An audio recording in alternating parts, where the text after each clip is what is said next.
Hello, everyone. Good evening on this beautiful Thursday evening. This is On Deck Black Health with the legendary, the man, the myth, the legend, D.Moss and Joe Schmo, Justin Yarn, What's up? with another captivating show today. We have a subject matter that's near and dear to obviously both of our hearts, but it's focused on women's health, and we have two leaders in that, I would say, that have come highly recommended in their fields. And I'm going to have them introduce themselves. One is a doula, and another one is a midwife, and another one is a doula and midwife in training. So we'll let them introduce themselves. Miss Adrian, I'll allow you to take it on from here and introduce yourself. Hi there, good evening. It's a great pleasure to be here. Can everybody hear me okay? Yep, loud and clear. Okay, so my name is Adrienne, and I've been in maternal child health for almost 30 years now. Started off as a registered nurse in labor and delivery, worked in um, school nursing for a number of years, and then went back to school for my midwifery degree and master's in nursing education. So I've been doing this now about 14, almost 14 years now. And I enjoy working with women and empowering women to be the best that they could be and to know about themselves. So it's a pleasure to be here. Thank you. Thank you. I'm Sayana Devotion of Earth's Natural Touch Birth Care and Beyond. I am a doula. I've been a doula since 2001. I'm a certified lactation consultant. I am a midwifery student practicing to serve families in out-of-hospital settings. And Earth's Natural Touch Birth Care and Beyond is an organization that focuses on reducing undesirable pregnancy and birth outcomes that are negative. We also want to improve breastfeeding and lactation because we know that the health trajectory of Black babies depends on that. We also want to just support families overall in anything that they're dealing with, whether that be bereavement, fertility, any area that they may need assistance in. Thank you very much. And so I want to start off with having both of you define both of the areas that you're in so people can get a better understanding of what you do and how you do it.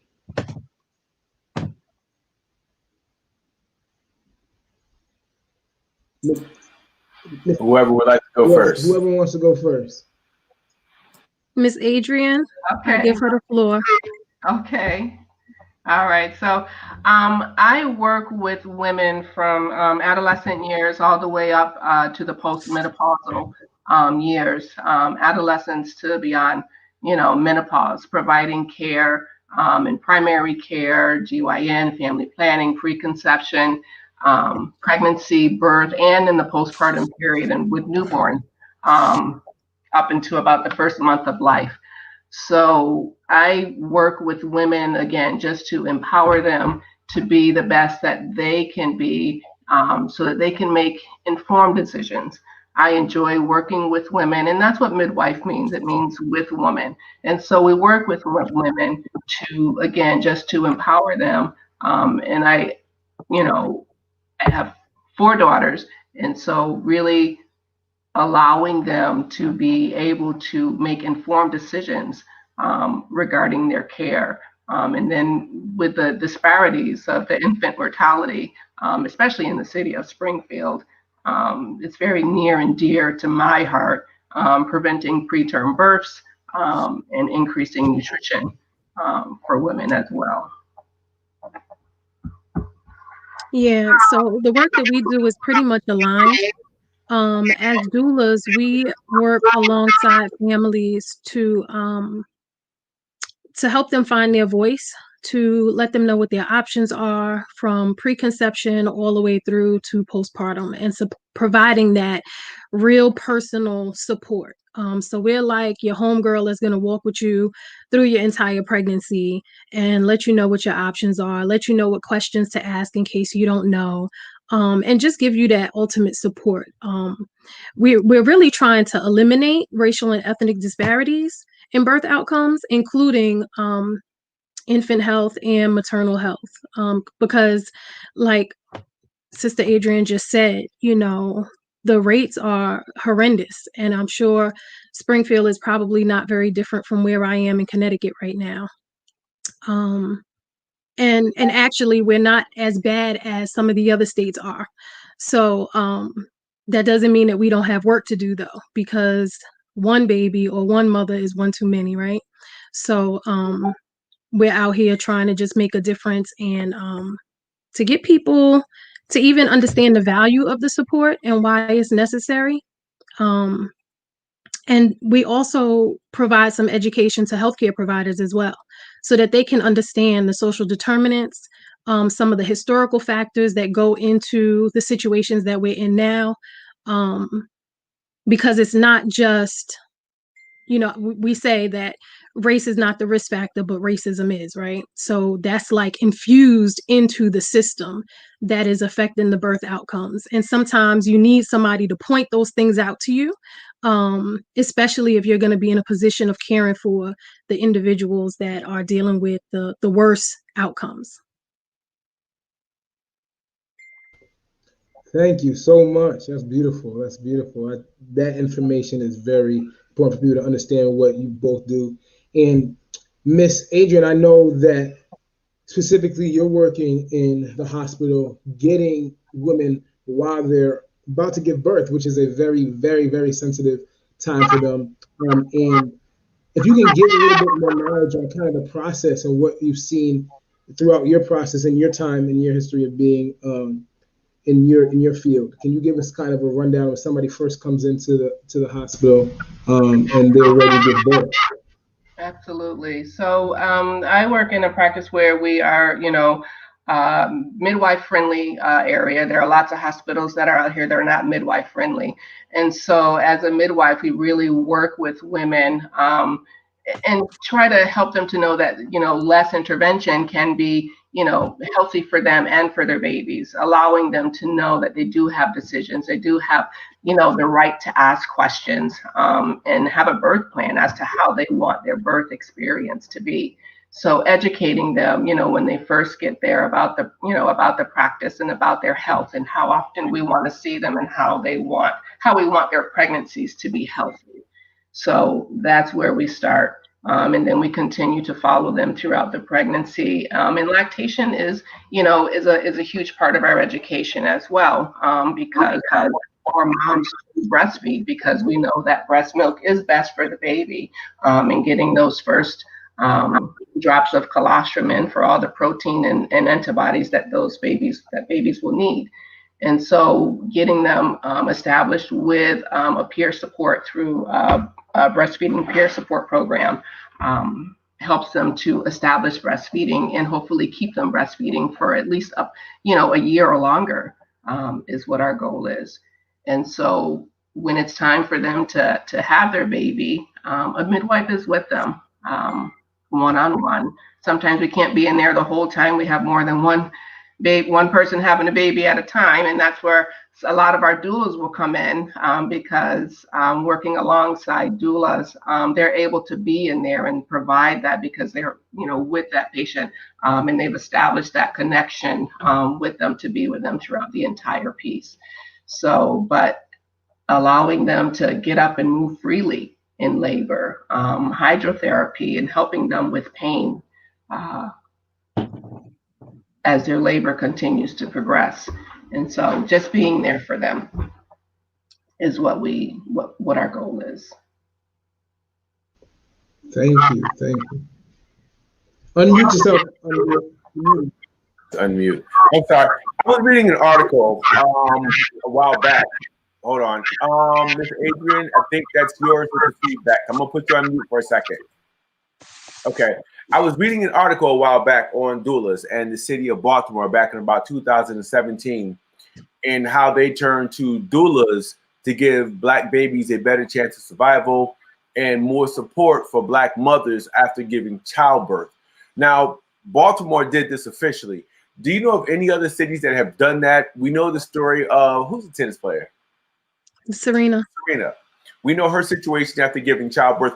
Tell me why this is so critical. I think you're on with two males. So Yep. I'm learning more and more about this every day. And I think a lot of brothers need to be up on this and need to learn as much as they can. So you got to school me like I'm a fifth grader. Well, I appreciate you being on, because it's better that you're here now than to have experienced a loss and then trying to figure out how to do this parenting thing by yourself. Okay, you're absolutely right. So let me ask you a question. Have any other cities turned to doulas, look to doulas and say, listen, we need this extra support system from a systemic perspective? Can you talk about that? Yeah, so not only cities, you have several cities across the country, but you also have states. So some states have actually made doula support reimbursable by Medicaid, and they've infused that into their systems.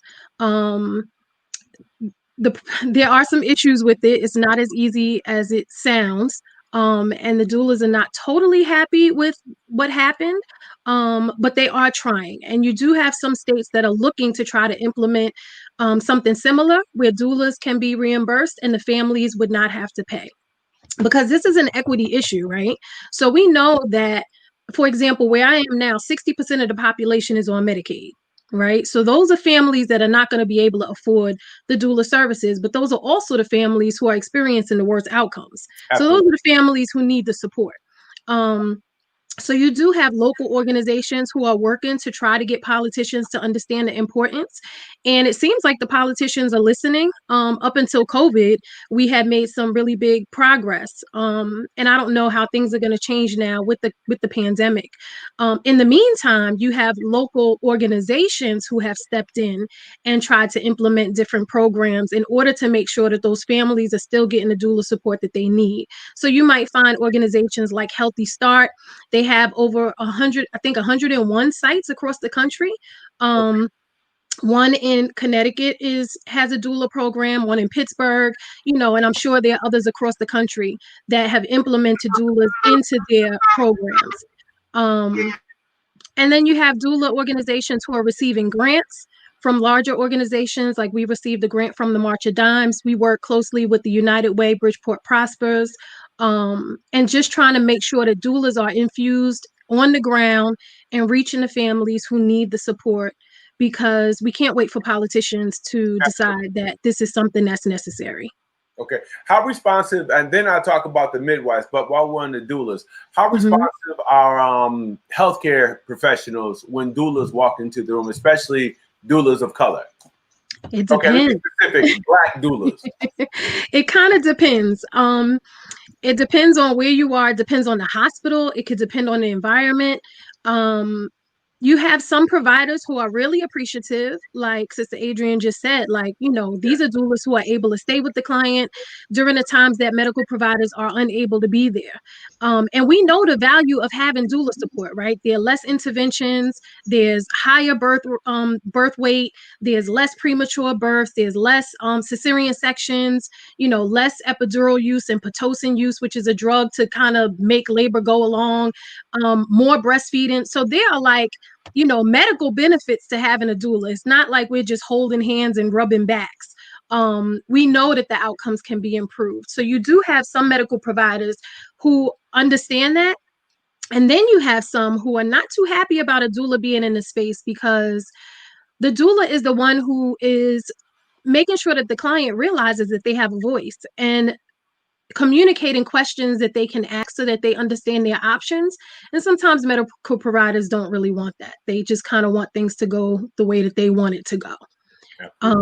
And so they may feel like doulas are kind of doing a little bit too much, but the bottom line is that the doula doesn't work for the medical provider, right? They're not hired by the doctor or the midwife. They work for the family, alongside that family. So that's the ultimate goal, to make sure that the family knows what's available. And if the information is not available, let's get it. Let's figure it out. Okay. And hold on. I got Miss Adrienne. I'm sorry, Miss Adrienne. I didn't want to. No, you're good. I'm listening. No, I'm agreeing with sister here. All right. I didn't know if you want to chime in anywhere or. You're okay. So, No, well, I'm gonna let you mute and unmute yourself. So whenever you want to speak, you can jump in. Cool. okay, jump in. Okay. All right. So, all right. What I mean, well, there's two-part question.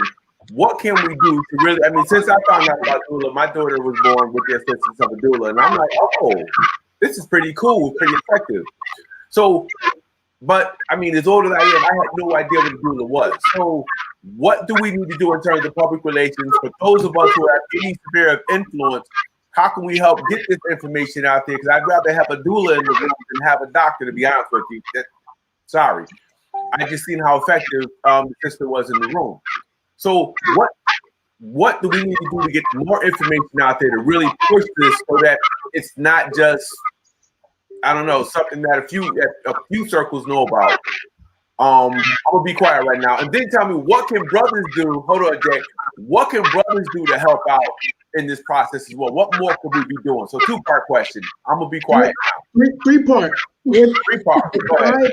Define what a doula is, so there's not too much ambiguity, and then do what you do. Okay, gotcha. So let's keep in mind that doulas have always been in existence, right? So doulas are basically support people who are available to the birthing person during their pregnancy, labor and birth, postpartum, right? So you've always had communities, that look like you and I, your mama, your grandmama. And I'm sure that there were things that they did that you probably didn't even realize was part of the traditions that we passed down among each other, right? Right. It didn't become a profession until some white people went to indigenous countries and saw the birthing practices of those people and decided to monetize it and make it a profession. So outside of all of that, we've always done this work. Unfortunately, nowadays we can't do the work for free, right? Because it is tiring, it's draining, it requires a lot. So it has now become a profession. But doulas are the support people. They're not the medical provider. They're not the OBGYN. They're not a replacement for the midwife. The midwife and the OB are the ones who are actually doing all of the medical support, in addition to the nurses who are available for the client. The doula is doing everything else. So the education, the information, the physical support, the logistical support, making sure that things are in place. We have clients now who are struggling with housing. How can we find them some resources? We have clients who are struggling with finding diapers. How can we make sure that they have the things that they need? So you have some doulas who are really trying to do the work on the ground, and it's like I say, it's not about just rubbing backs and holding hands in labor. I know that when people hear about doula, they think Erykah Badu. You might burn an incense here and there, but it gets real. So it's not just all of the fluff. And it's hard work. So what we can do to spread the word is continue to do things like this. I was just speaking at Yale to a bunch of medical students who are soon to be medical providers and sharing with them all of this history about how we got to where we are now so that they can have in their minds the best practices that they can implement when caring for families.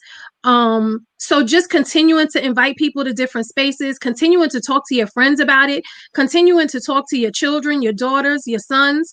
And I would even say the same way that we think about saving for college is the same way that we need to think about investments in our future, right? Because those are our legacy. Those are our children, our children's children.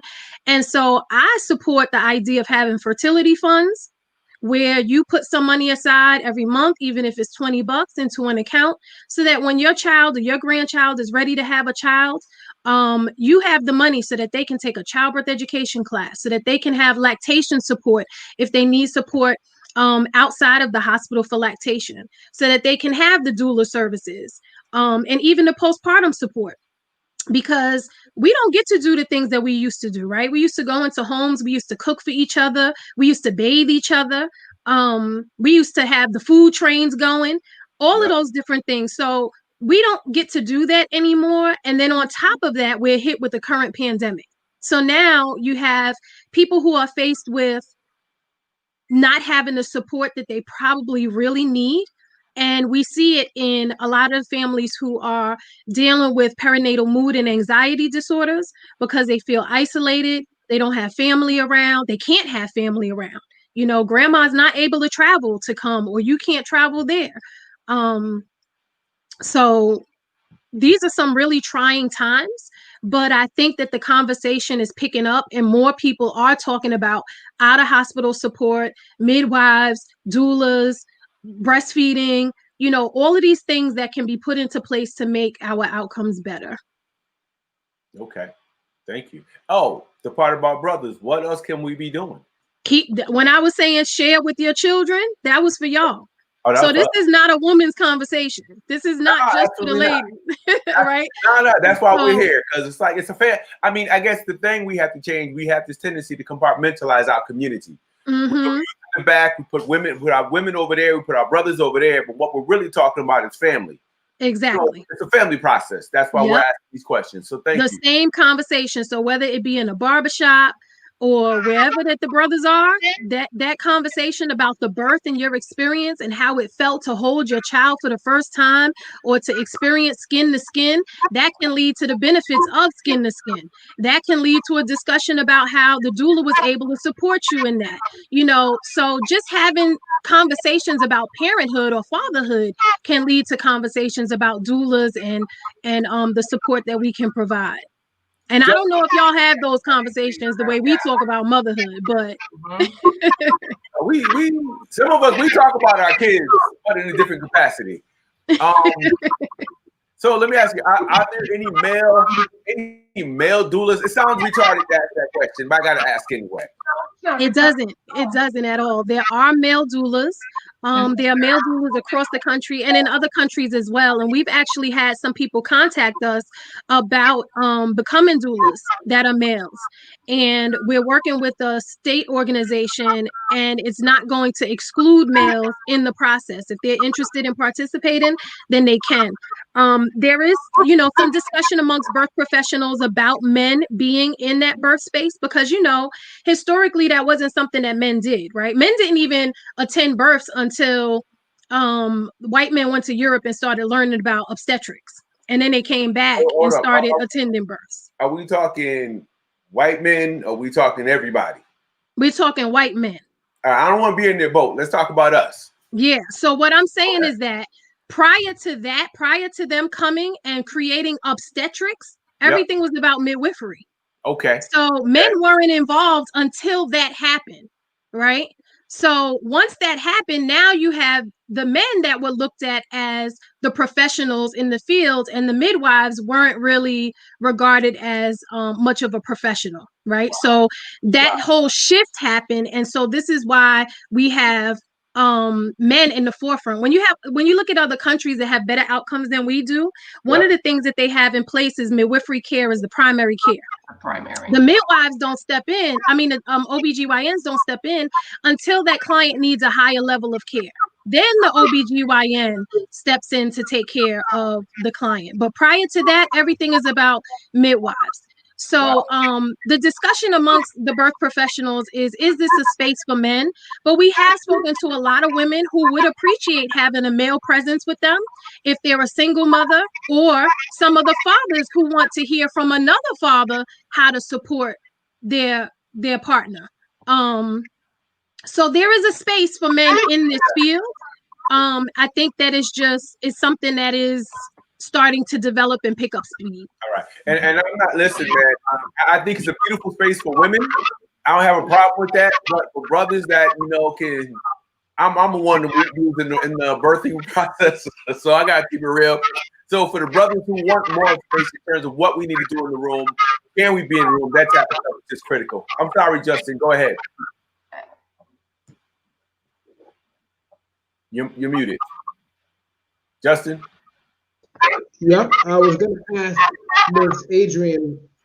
So now that COVID is hitting, all right, so now we're dealing with the mothers not having access to their families. What is being done to make sure that they're not being alone during their birthing process? Is there anything else that's being done on the hospitals and to kind of to take that over, Ms. Adrian? Like what's happening? Unfortunately, with COVID, we are only allowing one person into the birthing room with those with our patients at Mercy. Now, I'm not sure if you know, the Bay State Hospital is actually allowing the doulas to come in at this point, but initially when COVID, you know, came into play, no one was allowed into the room, and we really fought hard because women need to have another presence in the room with them for that support, mentally and physically. So we really fought hard to make sure that at least one person, one support person, was there with that mother during that labor process. And as far as, you know, whether it be her mother or whether it be her sister or whether it be her husband or, you know, significant other, the father of the baby, it's really important that they have, you know, support in there for them to get through this process. And Daryl, you were asking what can brothers do in the labor room? Be there. I have some men who just, you know, they don't want to be too close. They feel queasy or anything, but we'll put you to work. Be up at the head, top of the bed. You know, rub her brow, give her some ice chips to eat. You know, those kinds of things. Those are supportive. It may not seem like it's a whole lot, but you don't have to be down there at the bottom, you know, of the bed or anything like that. Just being up there, just being close to her, knowing that you're there for her, that is what is going to help that woman also through labor, and that's what men can do for their lives. And to confirm, I just got some information from Laconia, my partner, that she's also a doula. As of last week, Bay State allows 2 other people, the significant other and the doula, to be in the room. Bay State has made that move and that change. So here in Connecticut, it changes almost every day. You know, one day the hospital will allow 2 people, and then the next day they're down to back to 1 person. And I guess they're, you know, changing that based on what's happening with COVID currently. But it's unfortunate because when that person goes home after giving birth, there are no services really that are continuing to follow them until their 6-week appointment for the most part. And we know that postpartum is a time when a lot of mortality happens, and a lot of people are slipping through the cracks and being ignored. I'm just saying, I'm hearing what you're saying about the hospitals. I know Tanita Council just said basically is allowing 2 support people, but we aren't regarded as part of staff anymore. I think that's a critical point. I see you on the sidelines, Tanita.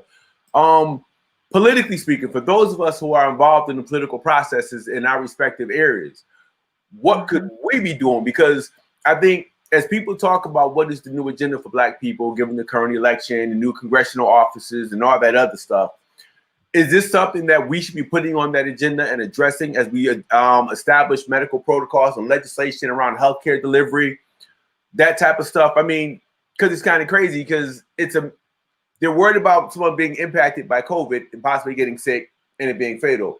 But at the same time, we're worrying about black babies and Black women being in a situation that could be potentially fatal. So is there any type of legislative action that we could be taking to really push this agenda? Absolutely. And I know that there are doulas who are involved in that in Massachusetts right now. I know Ayanna Presley was big on Black maternal health.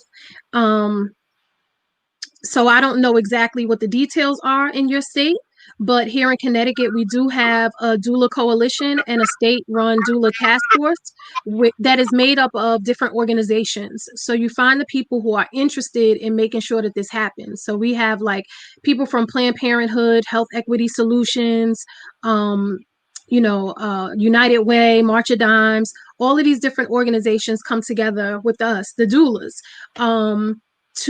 and lobbyists as well, to make sure that this is on the agenda and being addressed. And we meet throughout the year. Even though the session is closed, we're continuing to do the work behind the scenes. So I would say definitely reach out to different organizations and see what's going on, and see how everyone can bring it all together. And it may actually be in existence already. Okay. Yeah. Yep. So I was getting ready to say, so we do have the Springfield Community-Based Doulas program with Erica. I know she's the one of the co-founders of the doulas here in Springfield. I know she's working hard. I think she may have taken a little hiatus, but but working hard with getting doulas and support and legislative support as well. Good. For our doulas and our midwives. All right. So, Miss Adrian, I'm gonna throw this out to you. I know they already have one like Black periodical. We're starting a community-based newspaper called the Metro Record. And I'm going to ask if you guys have any information you want to convey, get out to the public. That just contact me. We'll put that information in there. Once we're already online, once we go to print, hold on, let me just speak for a second. Once we go to print, that's information that we would love to have in the newspaper. Anything that they're doing, anything we can do around assist with in terms of legislation, any Boston contacts that we may have, we'd be more than happy to lend to you. Educating the populace is always a critical piece of any type of movement. And when we talk about saving Black women and Black babies, that's definitely movement. So whatever we can do to assist, we want to make that service available. Okay. Okay, I appreciate it. Yep. Justin, back to you, man. You're muted, Justin. Always. So there's always a lot of ground movement going on in Springfield. I know Laconia and Tanita also are working to get doulas into the hospitals. Not only getting doulas into the hospitals, but also creating support systems for the women, because watching her go through her process and being a doula and creating these community organizations and community run, even fundraising opportunities to get support around women postpartum, especially, which seems to be where the highest mortality lies. They're also doing a lot of work in that as well. And I was going to go ask the question, like, a lot of people want to know because they are planning their pregnancy or they're pregnant at the time, and they want to know kind of what risk factors as Black women are they facing, and their husbands as well, and want to know what risk factors they're facing and kind of what are the disparities as far as I want to say ailments, diseases. They're already what's the word I'm looking for? Predisposed. Yeah. Miss Adrian, you want to take it? I will take it. Yeah. So some of the risk factors that predispose women to these disparities are obesity. African American women are more at risk for your pulmonary embolisms, for hypertensive disorders and diabetes. So educating women, pre-pregnancy, okay, our preconception counseling, getting healthy, are ways that we can hopefully try to prevent those comorbidities to happen during pregnancy. So I think that is a major thing that we need to do in our community is healthier eating and exercising as well, so that you're in a healthy state prior to getting pregnant. So that's what, part of our goal is as well, in the office is to help that to happen. Other things that women are at risk for in the postpartum period are your perinatal mood disorders as well as postpartum hemorrhage.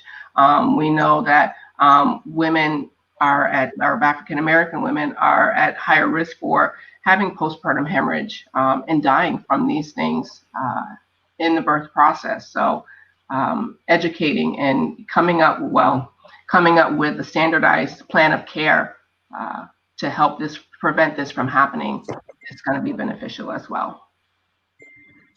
I would say we definitely encourage people to start planning, a year ahead to make sure that their bodies are in good health prior to conceiving. Every now and then we get that slip up. That's usually what happens, right? And it's like, oh, shoot, I'm pregnant. We didn't plan for this. We didn't prepare. So we're really trying to change the idea about preparing ahead of time. And also, Sister Adrian mentioned, diabetes and hypertension and things like that, but even things like asthma, if we can try to get that under control, that can help. We have some clients who have heart conditions. Unfortunately, there's not much that we can do about that, but if we plan ahead of time, we can make sure that they're in the right care. And even postpartum, she mentioned the postpartum hemorrhage. Postpartum preeclampsia is a big deal with our clients lately. We've had 2 clients in the last 2 weeks or so who have been diagnosed with preeclampsia postpartum. And I think a lot of people don't realize that that can happen postpartum. It's usually talked about in association with pregnancy, but it happens. And so just knowing the warning signs and what to look out for. And we find that a lot of times the birthing person doesn't really want to speak up. They're afraid to speak up and speak out. And so they need, because sometimes you start to question yourself. Is this really happening? Oh, it's not a big deal. You know, as Black women, we sweep it under the rug and keep moving, right? Because the dishes got to get washed, or now we have a new baby to take care of. But sometimes having somebody else who's aware of those warning signs can really propel you to get the help that you need. And fortunately, we had two doulas who were in a position to encourage their clients to go and seek medical care. And one of them started having heart pains while waiting for care in the hospital. They left her for 4 hours in a hallway in a gown on a push cart kind of thingy, with the heart pains and swelling, which are associated with postpartum preeclampsia, which could have easily led to eclampsia, and she could have started seizing and even lost her life. So pulmonary embolism, so that's just exactly not acceptable. Yep, pulmonary embolisms, cardiomyopathy, all of these different issues can come up. And sometimes pregnant women are just not aware of what to look out for. And this is where the partners can step in at again. If you've taken a childbirth education class ahead of time, you'll kind of be aware of what's normal and what's not normal. And if you don't remember, you can always go back to your notes and say, I don't think your feet are supposed to be swollen like that 7 days after you've had this baby, right? Even if she's like, oh, it's just okay, I just been working kind of hard, you're like, no, I think you need to go in. So it takes an effort from everybody to make sure that our women and babies are safe. And it's just really hard right now. Wow. Okay. Just to comment on that, making sure that your partners are aware, even with the perinatal mood disorders, for sure, making sure, that the woman is taking care of herself, taking care of her baby, and the partner being aware of some of those signs that they need to look for. If she's not, bonding with that baby, doesn't want to have anything to do with that baby, they need to make the calls. There are services in place, MCPAP services for pregnant and postpartum women, which is a psychiatric service and therapeutic service for women in the postpartum period to help with those perinatal mood disorders and get them connected with behavioral health services, because it is on the rise, and we definitely need more legislative around that as well. All right. Which brings up another point, is that when we're asking for legislators to step in for doula support, we're not just talking about birth doula support. We're talking about postpartum doula support. We're talking about bereavement, because you also have families whose babies don't make it, who are experiencing stillbirths, or they bring their babies home and they're dying in less than 27 days or less than a year, which is considered infant mortality. So, what happens to those families? What happens to them emotionally? And there needs to be some type of supports in place. Yeah, I agree with that. Just? Yeah, I think it's very important for people to understand kind of what happens after birth. I mean, especially when a woman comes home and doesn't have support during these times, is very important. And if you guys know of anything that people can do, especially now we're under restrictions from the government sanctions that are going to limit the access to somebody that just gave birth, what are some things people can do to help and assist somebody that's given birth postpartum, and to kind of help them along the way, since they can't be there physically as much? Mm-hmm. You want to go, Sister Adrienne? Sure, I will. Okay. And some of the things that folks can do is checking in with the mom and baby on a regular basis. Also, making meal preps for them, especially if they have other children in the home. They not gonna, they may not want to or feel able to, prepare their meals. So meal prepping for them. Get yourself tested for COVID, okay? And, be able to be present for that woman if possible. So those are some of the things that I would recommend, at this point. even ahead of time, preparing foods and making sure that it can be frozen so that that family could just go in and pop it out, heat it up. They don't have to cook, because you may have somebody who has had, birth can happen different ways, right? You may have a vaginal birth, you may have a cesarean birth. Either way, you're going to have to recover. And it's not easy to get up and walk around and cook and clean after you've had a baby, although you may see women actually attempting to do that. We shouldn't have to do that. So making sure that those things are taken care of. Also, maybe gift cards to different restaurants where they might be able to just order food or pick up, or giving gift cards so that they can order what they need. And a lot of times, and outside of COVID, this next suggestion, we tend to focus a lot on the baby with the baby shower, but the truth of the matter is the baby doesn't really need that much, right? Baby doesn't need so many items that we buy. Half the time the baby don't use half of the stuff, right? But having a postpartum shower where we make sure that the family is taken care of is what's really important, right? Making sure that the mother is good, she has the supplies that she needs in order to mother and parent successfully. So whether that be breast pads or nipple cream or whatever it is that she needs in order to be a good mother and parent is what we really need to be focusing on. Okay.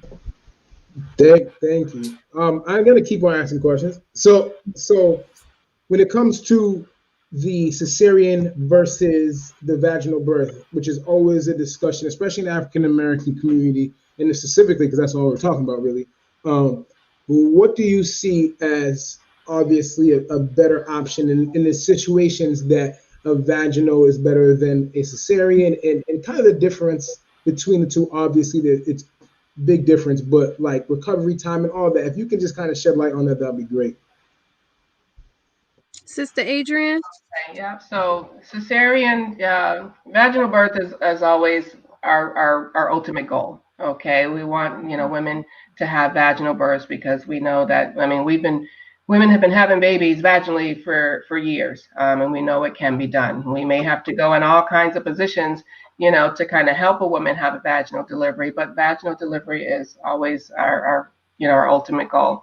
But if a woman has to have a C-section, whether it be an emergent C-section or if she's having a repeat C-section, it is a long recovery period, and it is major surgery. A lot of injury can happen with a cesarean section. So we really try to avoid having cesarean sections. The C-section rate is about 30%. We're working on getting that rate continually down.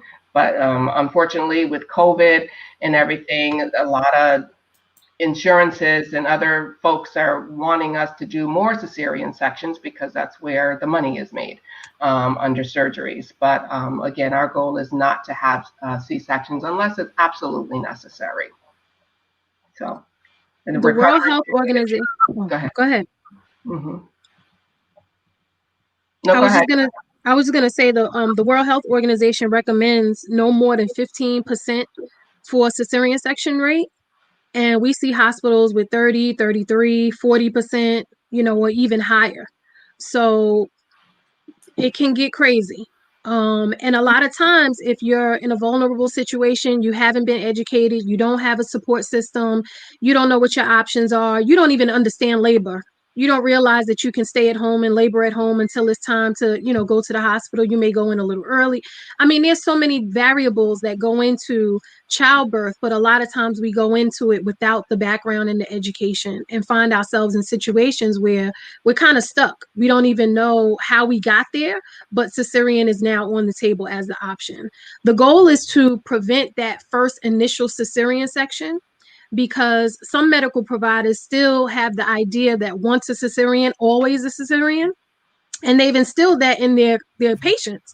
And so that is even going around in communities, once a cesarean, always a cesarean. And we know that that's not true, but the goal is to try to avoid that primary cesarean if necessary. And sometimes that takes having an education, having a support, starting early, not waiting to the last minute to try to learn about birth, which is what I did.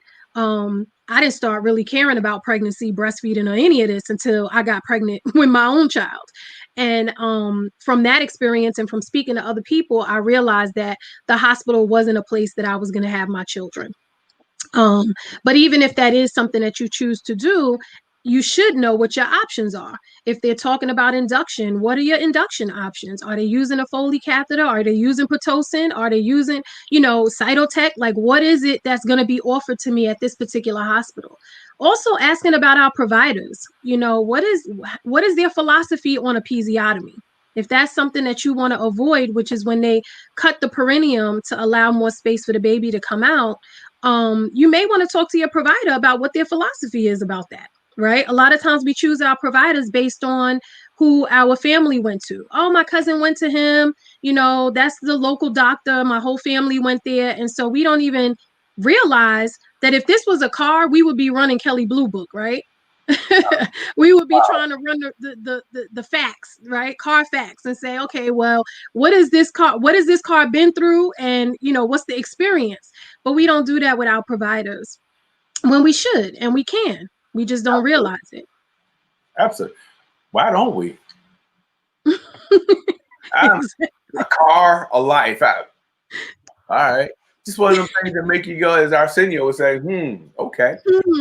Let me ask a question. We've been talking a lot about the doulas and what they do. But then there's also the midwife. I'm not all that familiar with the role of a midwife as well. So if somebody can just kind of school me on what a midwife is. And I see someone said, do your own research. I dig that in terms of doing your own research. I think this is part of it. The first thing we need to do is stimulate interest. Nobody randomly does research without being engaged at some point. So I agree to 100%. Mm-hmm. I'm sorry, sis. Go ahead. No, that's okay. So where are we at? You want to know a little bit more about midwives? Yeah. Yeah. So midwives, there's different types of midwives. Yeah, there's midwives, certified nurse midwives, and we're educated in midwifery and nursing care. And we go through accreditation, and then there's certified midwives, and a lot of times they go through an apprenticeship.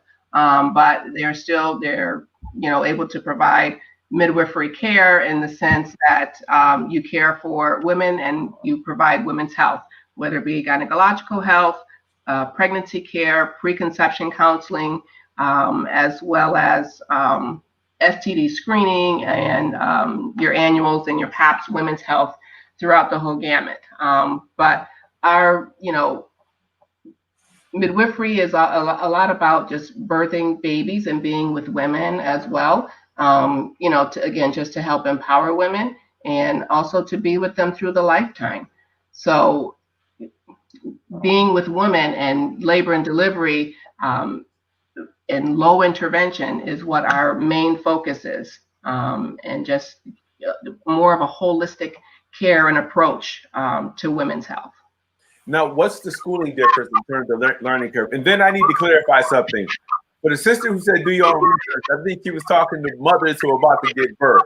I took it out of context. I'm in learning mode, so I apologize. So what's the difference in terms of the amount of schooling or certification between a midwife and a doula? Like, tell me what, I'm not quite sure, so I'm asking. Oh, so a doula is not a medical provider at all. Okay. Most doula training organizations will train you from, 3 to 5 days, and then you have a few years to complete your requirements. That might be readings and reports and attend births and things like that. The Earth's Natural Touch Birth Care and Beyond training is 14 months, and we cover everything from antenatal support, birth, postpartum, through to bereavement. But we also touch on a lot of the issues that we're dealing with in our communities, like domestic violence or womb trauma and just trauma in general, right? Just the fact that we are Black people living in America, we've experienced some trauma, and what that looks like and how that might manifest in our birthing experiences. We also talk about teen pregnancy. Okay. We talk about nutrition. So there's a lot to cover because there's a lot that goes into this work. But yeah, it's totally different than a midwifery program. So now I'm in an out of hospital midwifery program. And there are different routes that you can go even within that. But my schooling, they give you up to 7 and a third year to complete all of the requirements. And like Sister Adrienne said, there is an apprenticeship portion that goes into that. But I'm training specifically to provide support in out-of-hospital settings.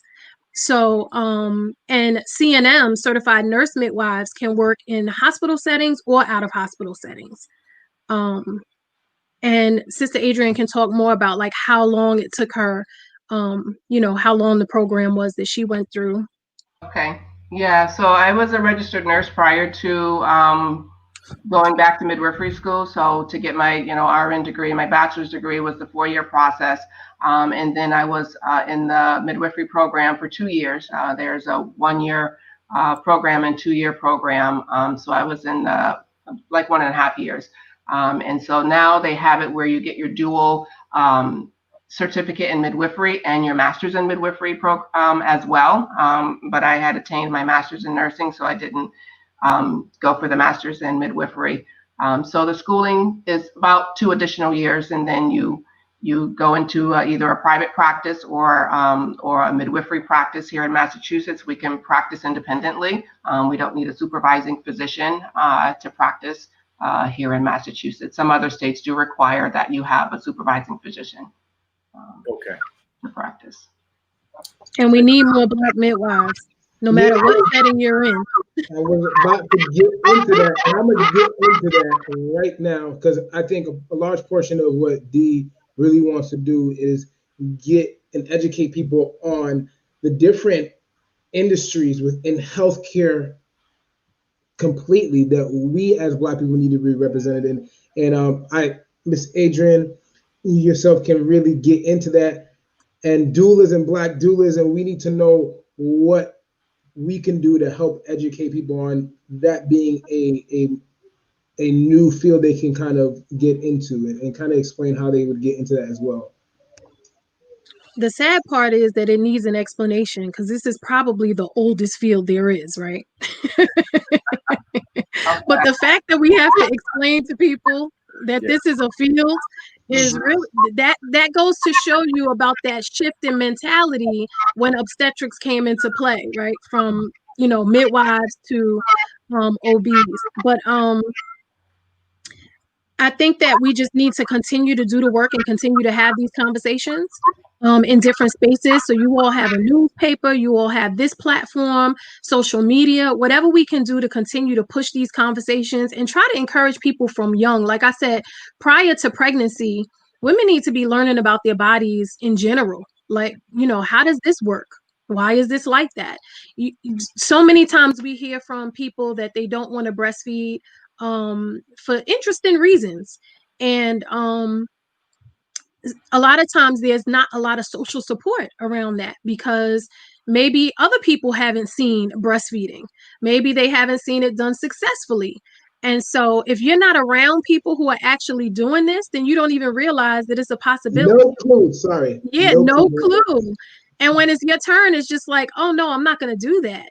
And it's the same thing with birth. The automatic is that you go to the hospital, you have an OB, and a lot of times midwives are like the afterthought. You don't even think about them initially until, somebody mentions it. So just continuing to have these conversations is important. And like the sister Oshun that was saying, do your research. She's constantly pushing a lot of information. Tanita, Laconia, they're out there in Springfield trying to do the work. And it really is going to take just like the groundwork. And I honestly believe that it's the relationships that you build with the people on the ground that is going to change the mentality about birth. Hearing it from up here is not really going to make the hugest impact. It's literally seeing it in action that's going to make a difference. So we have to make this part of our regular conversations, period, across the board. Family conversations, churches, mosques, we need to be having these conversations. It's crazy because when you talk about breastfeeding, it's so taboo. When people talk about, breastfeeding, that's nasty. It's kind of like, no, that's not. And it's so natural. It's not nasty. It's not. So there are just so many taboo things that we walked off the plantation with that, we really got to do some serious deprogramming. So, wow. I learned a lot. Intentionally, though. That was intentional. Oh, absolutely. Say it again. Intentionally. Thank you.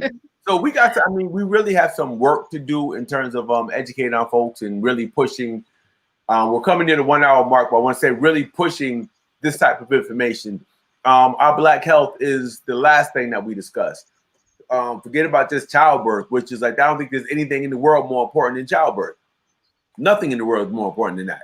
But when we look at our health, we very rarely talk about Black health. We only talk about it in terms of the disparities because we don't have those conversations and we don't make it a priority. We can talk about sports, politics, economics, but when it comes down to health, yeah, when I need a doctor, I go see a doctor. So we got to change that. So I appreciate both of y'all for being on here. Justin, I'm going to turn it back over to you because I'll start jabbing all night. Yeah, because Adrian didn't get to say basically the kind of process of being a midwife and the disparities of actually seeing a Black midwife, which we were looking for you. And I'll be honest, and I'm real. Sorry, Adrian. Mercy was not that great. They were trash. All right. And so there was a cultural barrier. There was a huge cultural barrier when Laconia and I went in there, and then I had to play a different mode. And if you can kind of, because you came highly recommended, Miss Adrian. You came, when I mean people just be, oh, Miss Adrian, please tell them the significance of a Black doula for Black midwife for a Black person, as well as getting into that field as well. Having someone that looks like you and can relate to you helps you to feel more comfortable. I have women coming through and, they just don't, not necessarily a midwife, but a Black midwife. They said, we didn't know that they existed.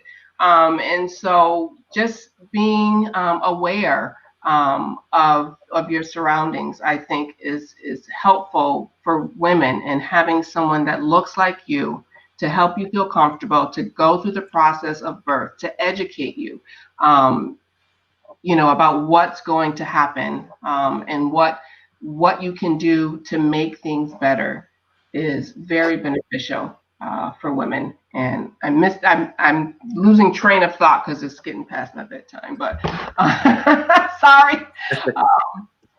And so just having a Black midwife and increasing and continuing on with these conversations, and, that the education is out there. There are programs out there. And, like our sister said, the midwives have been around forever. They've been around for a long time. And, educating our young girls now that midwifery is an option for them to help other women through this process. Mm-hmm. All right. And yeah, it's so I'm glad that both the legends are in the building. You know what I mean? I really call you guys legends because when we were talking about birthing at Mercy, birthing period, everybody was like, and they knew how me and Laconia were when it came to making sure we were around somebody that looked like us and understood basically Black health, which is a lot different as far as you can see the disparities as well. But it's a legend as well. You're in Connecticut, but your name is renowned, and I don't like to butcher names, so that's why I keep on. So it's literally how it's spelled. It's Psi Honor Devotion. Psi Honor, all right. Yes, and we have doulas in Connecticut. We have doulas in Massachusetts, Rhode Island, and several other states across the country. You know what's crazy? I've been connected with you on Facebook for years, and I've been pronouncing your name Schooner. You're not the only one. When you said Schooner. Honor. Got it. All right. So I think that's it, unless there's something that anybody would like to add, because we don't want to keep people on all night. We like to get on and off an hour, give people as much information as we can before they start shutting down. So is there anything else either one of you would like to add? I didn't see if there were any questions. I don't mind answering anything if there was in the chat. I was looking. There were no questions. Just Sister Osun said, brothers do have to think about these things before it happens to someone in their families. All these Black women and babies that aren't making it have Black men in their lives. Absolutely, same thing you said. Most of them just reiterating some of the things that you guys were saying on the air. Yes, I was referring to mothers not taking recommendations. I apologize about that again. I'm in like my own learning mode. I was being selfish, trying to super part of info. But there are no questions, just sisters who are basically agreeing with everything you guys are saying. And even though we touched on it, breastfeeding is the way to go. I know you guys already said it. Please, it's not a myth. Doctors that are not in OBGYN or women's health completely will always steer you away from it for some reason. But it's for another topic. You can go 3 hours on breastfeeding alone. So breastfeeding is not a myth, Black woman. You mean your milk holds power. Understand that. And if they want to go bat for a pathophysiology, you didn't mean they can call 413. they can just look it up themselves. Tanita Council says, how could someone be a doula? I think they talked about it earlier in the show, but just real quick snapshot. How could, if my 17-year-old daughter wanted to become a doula, where would she start?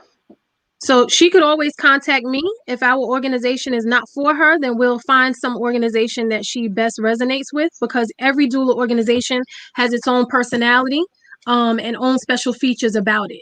So they're not all built the same. And so we're at www.earthsnaturaltouch.com. You can follow the hashtag EarthsNaturalTouch, or Facebook.com/EarthDoulas, and on Instagram we're Earth's Natural Touch.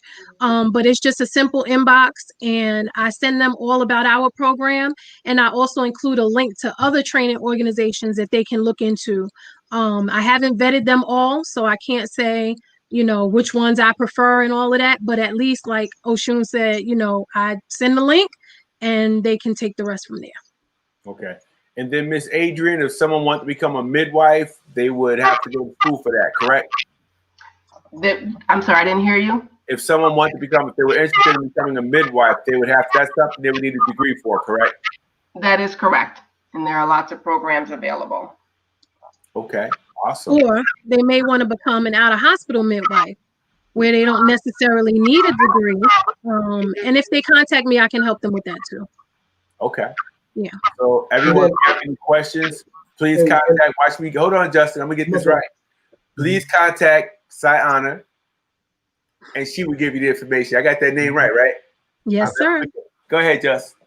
And then if they're looking for a doula in Springfield area, they can contact Springfield Family Doulas for culturally relevant care. All right. Big up. SpringfieldFamilyDoulas.com. All right. And that's Springfield Family Doulas on Facebook as well. All right, people. With that being said, we always do closing thoughts. So, Sayana, I'm gonna start with you. Just closing thoughts, things that people can take away with them. We will be replaying this all throughout the week to ensure that as many people as possible can hear the information that you're sharing. So, please, closing thoughts. I know right now a lot of people are afraid of birth, and I just want Black women to realize that we are surviving and thriving. We're not just dying. So, birth is not a space that you want to go into full of fear. It is a natural physiological process that we've been doing since the beginning of time, and we can continue to do it. We just need to make sure that we have the knowledge and the support in order to do so successfully. Thank you so much. Miss Adrian, closing thoughts? Get on mute. There it is. Okay. So I just thank you for for having me on. Thank you for your program. And just want women to know that you are strong. You are beautiful. We are here for you, and I want you to be empowered. That's beautiful. Justin, thank you so much, Miss Adrian. Justin, shut it down for us, brother. Love yourselves, Black people. That's what it starts with. That's what it ends with. All right. Good night, everybody. Black health matters. Black health matters. Black health matters because Black lives matter. Because Black lives matter. Black health matters because Black lives matter. As Martin Luther King Jr. said, of all the forms of inequality, injustice in healthcare is the most shocking,